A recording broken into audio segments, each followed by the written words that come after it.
রূপগঞ্জে আধিপত্য বিস্তারকে কেন্দ্র করে দুই গ্রুপের রক্তক্ষয়ী সংঘর্ষ, নিহত 1, আহত 14। নারায়ণগঞ্জের রূপগঞ্জে আধিপত্য বিস্তারকে কেন্দ্র করে দুই গ্রুপের রক্তক্ষয়ী সংঘর্ষের সময় গুলিবিদ্ধ হয়ে দিন ইসলাম 20 নামের একজন যুবক নিহত হয়েছেন। এ ঘটনায় গুলিবিদ্ধ সহ উভয় পক্ষের অন্তত 14 জন আহত হয়েছেন। নিহত দিন ইসলাম নওরা গ্রামের বেলায়েত হোসেনের ছেলে।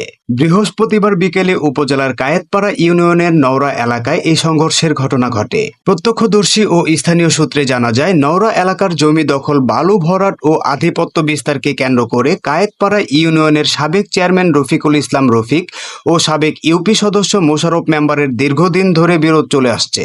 কিছুদিন পর পর এই দুই গ্রুপের ধাওয়া পাল্টা ধাওয়া, সংঘর্ষ, গোলাগুলি, হামলা, ভাঙচুর, লুটপাটের ঘটনা ঘটিয়ে আসছে। উভয় পক্ষের লোকজন পিস্তল, শটগান, টেটা, বল্লম, জুইতা, রামদা, চাপাতি, চাইনিজ কোরাল সহ অস্ত্রশস্ত্রে সজ্জিত হয়ে সংঘর্ষে জড়িয়ে পড়েন। সংঘর্ষে উভয় পক্ষের অন্তত 14 জন আহত হয়েছেন।